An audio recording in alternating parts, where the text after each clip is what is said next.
We started to write Keep the Faith. It was originally titled Revenge. It was a song that tells a story not only of something like the band coming and staying together, but of the world really in this day and age. This is obviously Bon Jovi making their mark into the 90s. We took a lot of extra time and care this time to make sure that we furthered our music, that we didn't stay in one spot, not to make the same record that Slippery was and that New Jersey was. It was important to take that time off after that. We were, as a band, down in St. Thomas last October.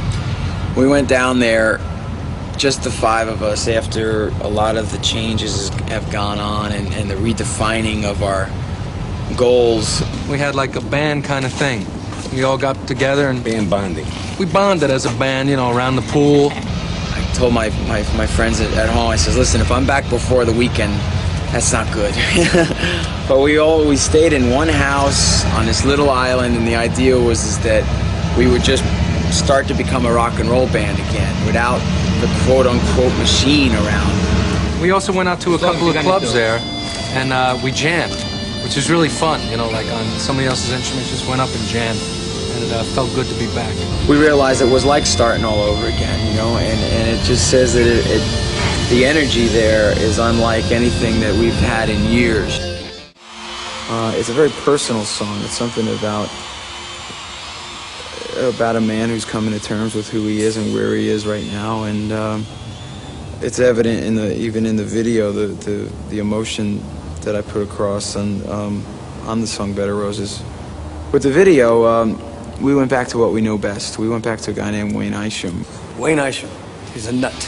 Because he put me on this mountain, 7,000 feet up, and it was freezing, man. The first night we went up there was about, I guess it was about 10 below, and with the wind chill it was 52 below. There was a 35-mile-an-hour wind up there, and once they put me up there and the sun went down, they tried to land the helicopter twice, and it couldn't land. So I had the safety stunt coordinator guy with me because I'm up on this, you know, this little rock that's about 7,000 feet up. And he goes, well, we can't land the helicopter, so it's going to go down to 80 below tonight, so we might have to rappel down the mountain, you know. And I said, you know, screw that, just get it close. And we kind of jumped in and escaped death. It was pretty dangerous.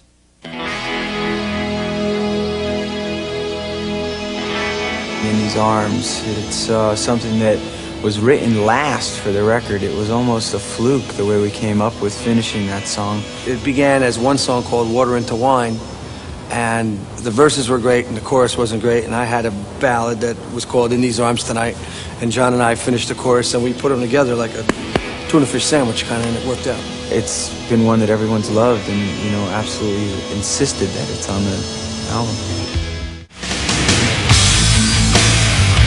It's a psychotic view of a love song. It's when love becomes so uncontrollable and, more importantly, so undeniable. Psycho in love with you. You can't get close enough to that person without having actually given birth to him.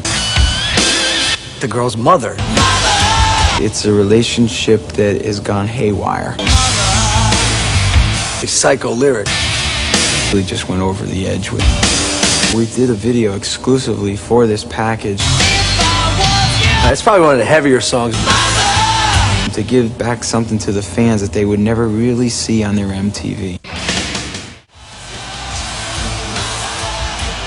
Touring with this band is what it's all about, what it's always been about. You know, when we get out there live, we're as good as anyone. You know, we've always been a live act. What I've always said is we've been a bar band that just plays big bars. Playing live is an addiction for me, personally. I mean, there's many addictions in the music business for me. Songwriting and then having it blossom into a great song with the band and recording it and having it come out good and then playing it for people on the live level, and you see people actually react to it immediately.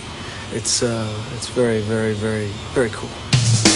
Sleep When I'm Dead is going to become our national anthem. But the song was kind of written about kind of an adage that we feel about ourselves. It's kind of like a theme song because we work so hard, especially John, Sleep When I'm Dead. It's always, you know, Come on, add 70 more shows? Yeah, no problem, we'll do it. You know, we'll sleep when we're dead. If that wasn't a song written for the barroom, nothing was. It was really a tongue-in-cheek view of life in Bon Jovi. We have spent the last almost 10 years living out of suitcases, and the attitude was such that if I close my eyes, I'm going to miss a trick.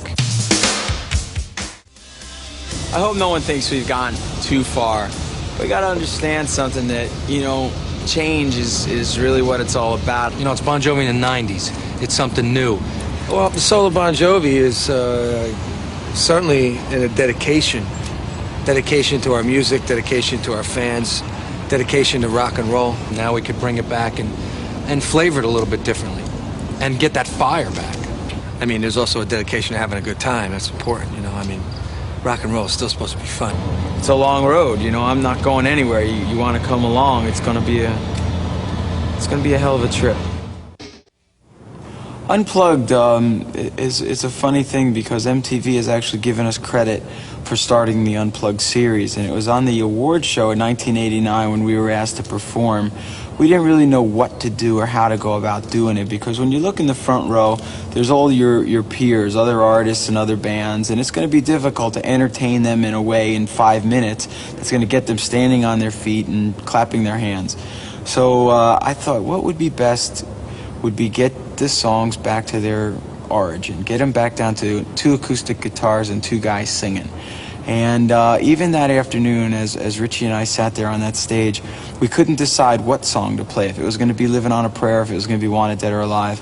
And we asked the ushers who were putting all the seats down and putting the programs on the seats, what do you want to hear? And we played both of them, and honest to goodness, it was half one and half the other, and Dick Clark, who produced the show, said play them both. And that, we didn't realize how big it was. It started the Unplugged series. And now years later, we come back around and we played our version of not so much of just an Unplugged, but an intimate situation where you're invited more to a Bon Jovi rehearsal.